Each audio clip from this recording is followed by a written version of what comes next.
Hello, Stephanomics here, the podcast that brings you the global economy. This week, focused on the history of the world since 1870 and President Joe Biden's efforts to be the most pro-Labour president in living memory. We're all about variety here on Stephanomics, no two episodes alike. If you're someone who looks at the state of the world and wonders how on earth did we get here, the economist and blogger Bradford DeLong has a book to sell you, Slouching Towards Utopia. The way he tells it, you can understand most of what's happened in the world in the past 150 years or so with the help of just two Central European thinkers and one near universal human trait, fear of freeloading or mooching. He and I had a long conversation about all of that recently, which you can hear in a few minutes. But first we look at one of the many factors that have made the upcoming US midterms so hard to call, President Biden's hot and cold relationship with the labour unions. Bloomberg US economy reporter Molly Smith has the story, much of which was reported by her colleague Katia Dmitrieva in the union stronghold of Macomb County, Michigan. That's what unions are about, in my view, about providing dignity and respect for people who bust their neck. That's why I created the White House Task Force on Worker Organization Empowerment, to make sure the choice to join a union belongs to workers alone. When President Joe Biden came into office, he promised to be the most pro-union president in U.S. history, and he ticked a lot of boxes in his first 2 years. He's been vocal about the importance of unions. He started a labor task force and adopted many of its proposals. And most recently, his labor chief Marty Walsh helped secure a deal for railway workers threatening to strike. But several important policies, like a higher federal minimum wage and laws that would make it easier for workers to unionize, were abandoned or remained stuck in Congress. Democrats' labor record under Biden will be one of the many things that American workers will weigh as they vote in the midterm elections in November. And too often, workers have been uninspired by the president and his sympathetic ear. In Macomb County, Michigan, a historical auto union stronghold and the site of a renewed organizing drive among service sector workers, things don't look good for Democrats. Here's Alyssa Coakley, a worker at Starbucks in Macomb. I think when it comes to labor, it's been all very for show, performative a little bit. Coakley led a campaign to unionize her cafe, where she's a shift supervisor. While they were successful, she and her colleagues say the company is dragging its feet in bargaining. In other words, it's not really any easier to unionize under Biden than previous presidents. I know, recently he invited, a Starbucks worker, an Amazon worker to the White House, and it was okay, that's cool that you got to meet with them, but it's what more are you doing for us? Showing support only goes so far. Union membership has declined for decades. In the 1980s, 1 in 5 U.S. workers was part of a union. Today, it's 1 in 10. The AFL-CIO, the country's largest labor union, has promised to grow union ranks by 1 million workers over the next decade. Government policies could prove decisive for whether or not that happens.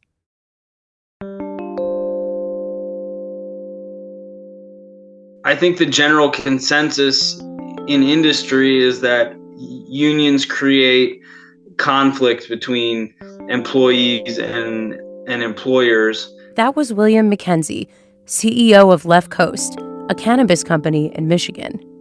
And I think that the opposite can be true if an employer supports a union, the organizing of a workforce. So by supporting the workers, supporting the union, making them feel supported, we really wind up with a situation where we don't have any turnover. The overall consensus is that we care about our employees, and the employees appreciate that. One thing workers want to see is holding companies accountable. The government's enforcement arm, the National Labor Relations Board, remains chronically underfunded, even under Biden. That means fewer people to investigate companies like Starbucks and fewer people to help workers unionize. In Macomb, that's important for workers like Mike Davison. He helped unionize his cannabis retail store, only the second in the state of Michigan. the NLRB was instrumental for them.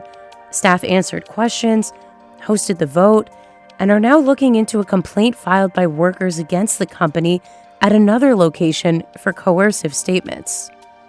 Overall, though, Davison wants to see the president focus more on workers and do it sooner rather than later.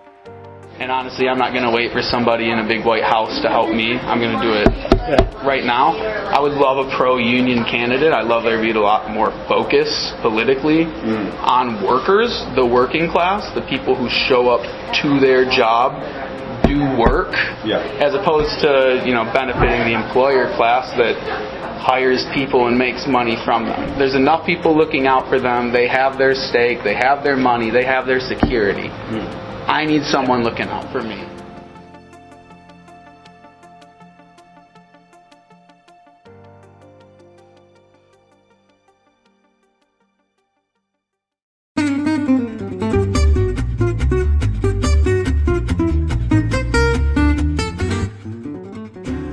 Many listeners to this podcast will already know the economic historian and commentator Bradford DeLong, professor of economics at the University of California in Berkeley, and author of the long-running, popular Grasping Reality blog, which I see is now a Substack newsletter. So I'm delighted to be able to talk to him about his new book, Slouching Towards Utopia. Brad, thanks so much for coming on Stephanomics. It's my great pleasure to be here, although in this metaverse age, here is something that is fraught with complications. Slouching Towards Utopia it's a history of the 20th century that I would say speaks very directly to today's generation of politicians and economists, not least because you've actually lengthened the century to include most of them, because your 20th century extends from 1870 to 2010. I mean, there's a lot to talk about in your book, but I guess we should start by asking you to explain briefly why you think that period marks a discrete period of economic history. Because before 1870, our global rate of technological progress was less than a quarter of what it has been 1870, which meant that before 1870, there was zero chance that humanity would ever be able to bake a sufficiently large economic pie so that everyone could even possibly have enough. Thus governance before 1870 is how does an elite manage to run a force and fraud con game on the rest of humanity so they at least can have enough. But after 1870, we have the possibility of having a truly human world, of baking a sufficiently large economic pie, and then all we have after that are the minor problems of figuring out how to slice the pie, how to equitably distribute things, and then how to taste the pie, how to use our immense wealth and technological powers to enable us all to live lives wisely and well. You make the claim that 1870 is the hinge of global economic history, and that's obviously on the basis of what you just said, but why 1870? Because that's when the last three institutions needed to support economic growth at more than 2% per year, economic growth that doubles humanity's technical competence every generation, economic growth that makes us potentially twice as rich as our parents were and does that over and over and over again. That's when the last three things fall into place. And so the doubling time of humanity's technological progress is no longer measured in millennia or hundreds of years, or even in the 200 years it would have taken to double humanity's technological competence during the Industrial Revolution. But it happens every single generation, and then it happens again and again. And you say yourself that if you're focused on different aspects of history, you probably come up with different dates. And we know that sort of famously the Marxist historian Eric Hobsbawm focused on geopolitics, and then that led him to shorten his 20th century when he wrote about it from 1914 to 1989. Now, as we've gathered, your focus is on the economic and technological upheavals in this century, and you have got some great facts to drive that home. Basically, that there has been as much or more technological advance since 1870 as in all the years before that. But one point that comes through again and again, I found reading the book, is that our politics, our political institutions, have not been good at keeping up with that degree of economic upheaval. In some way, how could they? Whatever institutions for society we had a generation ago, even if they worked then, they won't fit the economy now. And whatever we manage to cobble together now, it won't fit the economy in a generation. And so it's frantic attempts to cobble together on the fly a society that sort of works and kind of holds together. That's, I think, the big story of political economy since 1870. There's a sort of dialectic running through your book, but between the two contrasting theories of actually two Central European thinkers, the Austrian economist Friedrich von Hayek and the less well-known, but I agree with you, I think, underrated Hungarian philosopher Karl Polanyi. So tell us about that. Why do those two thinkers help us understand that dynamic you just talked about? Friedrich von Hayek was an absolute genius, was the first person to see that if you properly set up the market, so you align prices with social values, then the market is uniquely great as a crowdsourcing mechanism for mobilizing human ingenuity. Instead of having a few people at the top issuing orders or a bureaucracy following standard procedures, in which case the only brain power that's really applied in a bureaucracy is that of those who set up the system. With a market, you are crowdsourcing everyone's human brain and asking everyone, what can you think of to do to help the situation along? And thus you've pushed out the power to act to the periphery of the society where the information is, because God knows what the people at the center actually believe, what is actually going on out there in the real world. And you also solve the problem of having the people who are actually doing the work doing what they're supposed to. Because if things are properly aligned, then they make a great deal of money and have, social power as a result, if they in fact do the things that advance social values in general. So Friedrich von Hayek was great. He saw this. He also very strongly believed to the day he died that that's all the market can do, right? It can't do anything like social justice. And if we ask it to do social justice, we destroy its ability to do the market, to create the wealth the market can, and put us all on the road to serfdom. So we have Friedrich von Hayek, who basically says the market can be great and we have to worship it. The market giveth, the market taketh away. Blessed be the name of the market. That's all we can do. We got to accept that's the best we can do.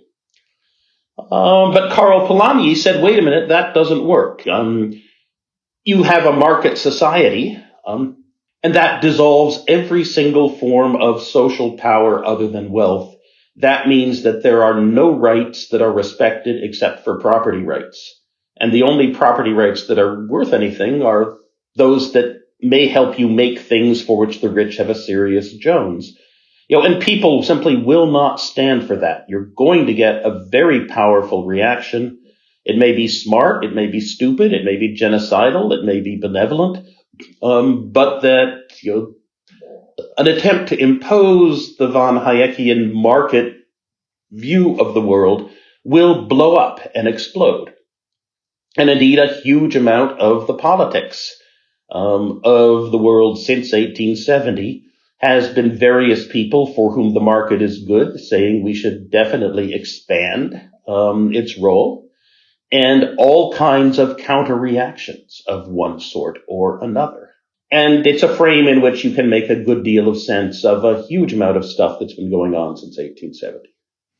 I noticed the review in The Economist of your book was titled Money Can't Buy You Love. I mean, is that basically the conclusion of the long century? We look at all that technological change, and then we look at the state of our politics, the state of our contentment around the world, this lack of correlation between the level of income and happiness. Do you think that The Economist has grasped the fundamental point of your book? I do. The thing that astonishes me is, I suppose, how narrow and uneven our progress is. That we've managed to boost human life expectancy from 25 years to 70 years or so, and by and large spread that throughout the entire globe. But then we also, although we have a huge world, a world with $12,000 per year or so as average income per capita, it's extraordinarily unequally distributed around the world. Our ability to produce, even though it's mighty, the distribution is absolutely stunningly awful. So we've solved the problem of public health to a great degree. We've solved the problem of producing enough. We definitely have not solved the problem of slicing, of equitably distributing it, either around the world or within this country, since I can go outside the door of my extremely nice house here in Berkeley, California, and all I have to do is walk a mile to find someone living in a box.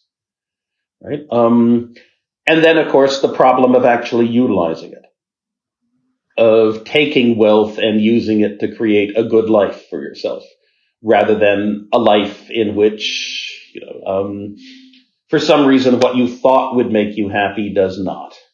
And in which the technological powers, the ability to manipulate nature and command the attention and assistance of others that you have is just more rope with which you can hang yourself in some particular way. And it's that extraordinary disjunction, when people back in the past thought the big problem was the one of production, and once you'd solved that, everything would be fine. That strikes me as most interesting and most terrible about the long 20th century. I should say to anyone listening, I mean, there's what you've just said, but also from reading the book, I mean, you absolutely succeed in having very interesting nuggets as well as a driving narrative on pretty much every page. But the one example that you mentioned, Herbert Hoover, I had no idea that he had this whole other history in China, taking over various crucial bits of mining industry in China before, and where he'd come from. What was he, son of a blacksmith? The blacksmith in Iowa, yes. As one of my ex-roommates said, come for the highfalutin abstract political economy theory, stay for the Herbert Hoover gossip.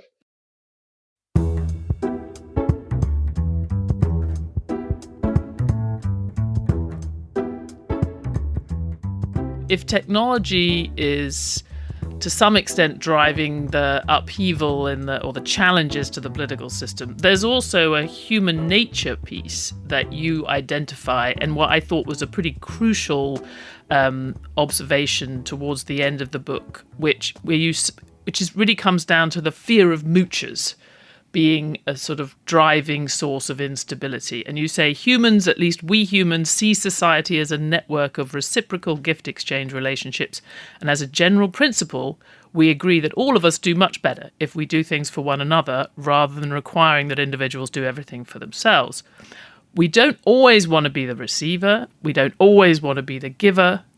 And we tend to disapprove whenever we see a situation where we think someone is following a strategy of always being a receiver. And I guess the summary of that is fear of mooching. So that was very resonant to me. I mean, that did seem to me a fundamental issue which has perhaps been exacerbated by technological change. Yes, and in fact, I think I stole this from the wonderful Paul Seabright, who has an excellent book called In the Company of Strangers, which makes this point among others. But there is an extremely strong sense that at least those of us whose cultures spring in the Indo-European part of the tree, that the idea of a guest and a host and reciprocal obligations between them is very, very, very strong. And that means that, that we are very strongly committed to not just think that people deserve things, that we deserve things based on how we have acted and how we are, but that other people deserve things based on how they have acted, and how they are, and especially that other people should not have more than they deserve. For example, the surprising fuss in the past 2 weeks over what is a small shift in America's resources that moves $35 billion a year from the federal government to people with student loan balances. We have Ted Cruz there saying that it's an absolute offense to give $10,000 to, a slacker barista who majored in lesbian dance therapy. Now look, I mean, Ted Cruz is in fact a second generation, Cuban, Canadian, American immigrant who has kind of clawed himself up from a position of substantial social disadvantage to a position of wealth and eminence. But he maneuvers in a world in which there are also people like me. And my grandfather was at one time the richest man between Tampa and Orlando, and hired the engineers who created and owned the patent for the technology for taking sulfur out of natural gas. So you can use natural gas without making your house smell like the pit of hell. And from him, I've gotten $10,000 a year, not once, but effectively every single year of my life. And is Ted Cruz incredibly angry with me? Because by now I have gotten 62 times what the mythical slacker barista who majored in lesbian dance therapy at Sarah Lawrence got. No, he isn't mad at all. It's interesting because one of the things I was going to say was that possibly the other bit of human nature that you're battling with often when you have the kind of mindset that you have when you look at the world today and the desire for greater, more equal distribution of income and power, is you're almost always also battling with people's desire to help their kids. And that is a basic human desire that gets in the way of otherwise quite obviously sensible taxes on capital and wealth, and indeed on the inheritance that you just talked about. Even when it's a tax on wealth that is affecting a very small percentage, the fear that it will interfere with people's efforts to improve the lives of their kids and give them an upper hand is a pretty potent political force. Yeah, I had a debate with my friend Glenn Hubbard over this at the Baker Center in Texas a while ago. And I was pointing out to him that I was strongly advocating a return of the inheritance tax. And I used Glenn as an example, saying that, as a longtime consultant and as dean of Columbia's Business School, he's rather rich. And yet his parents have lots of other, educational and cultural advantages, and he has raised his children very well, for success in this world. And so why should they also get, the privilege of a substantial inheritance from Glenn when there are people for whom, single mothers for whom an extra $40 so they can take their kids out to McDonald's one extra time would be worthwhile.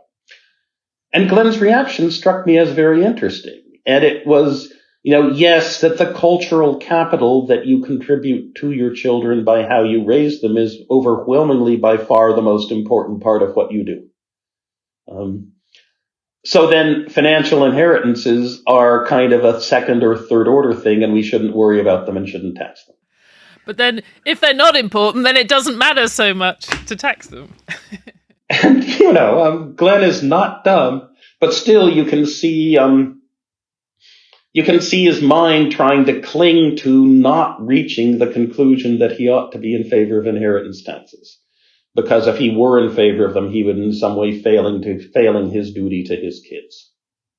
Right?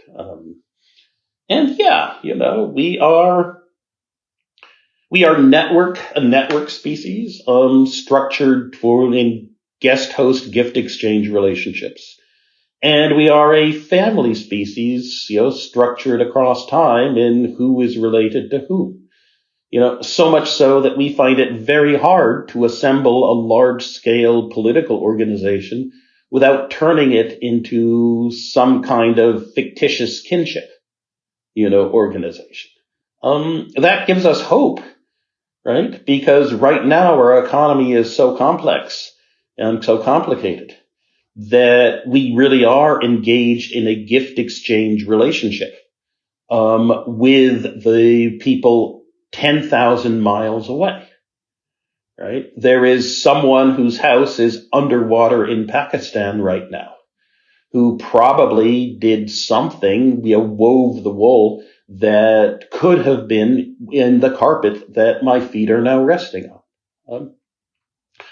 And we also are extremely closely related, right? I'm told there's more genetic diversity in a single baboon troop than in the entire human race as of now. So we ought to be able to turn these things toward, mutual benefit and social solidarity. Yet we have a hard time doing so. And it seems that if we need some kind of mutual respect to carve out a different direction, we're quite far away from that. If we increasingly feel we're surrounded by moochers. Yes.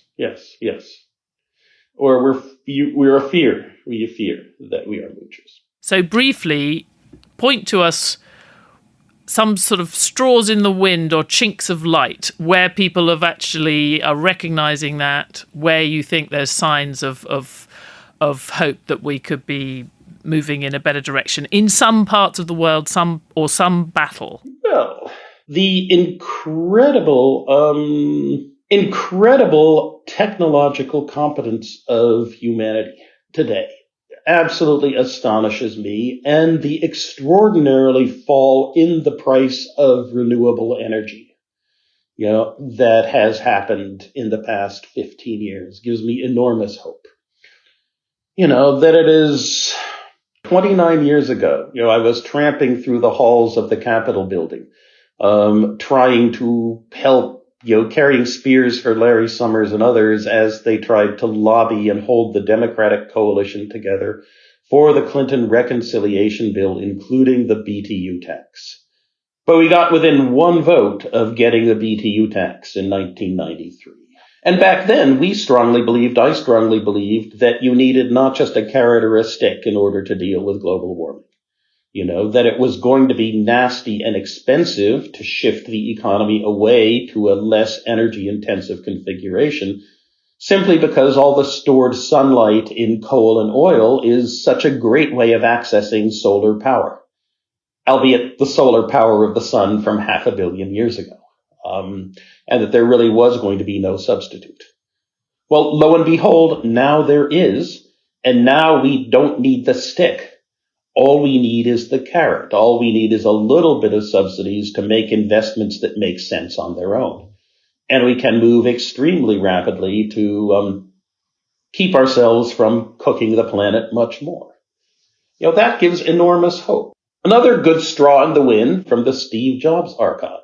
A email Steve Jobs sent to himself in 2010. That begins, I grow little of the food I eat, and of the little I do grow, I do not breed or perfect the seeds. I do not make any of my own clothing. I speak a language I did not invent or refine. I did not discover the mathematics I use. I am protected by freedoms and laws I did not conceive of or legislate. Here is Steve, who in the libertarian iconography is one of the great heroes, one of the job creators. One of the John Galts who by his sheer brain and force of personality, accomplished huge amounts of stuff. One of the bosses who deserves to have as much as possible. And he did not view it this way. He recognized that he was that he was indeed, standing on the shoulders of giants, as Sir Isaac Newton put it. And that without the giants on whose shoulders he was standing on, he was unable to do pretty much, and he would have not have been able to do anything. And the fact that we have that consciousness, that we have that powers, that we can bring out those sides of our fear and of what otherwise comes out as fear and suspicion of others getting above themselves, does, I think, provide great cause for hope. Brad DeLong, thanks very much.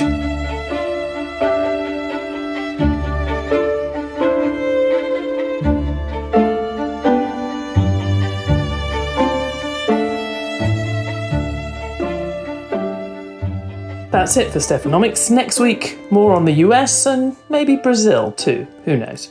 But check out the Bloomberg News website for a lot more economic news and views on the global economy, and follow @economics on Twitter. This episode was produced by Summer Sadi, Yang Yang and Magnus Henriksen. Special thanks to Bradford DeLong, Katia Dmitrieva and Molly Smith. Mike Sasso is the executive producer of Stephanomics.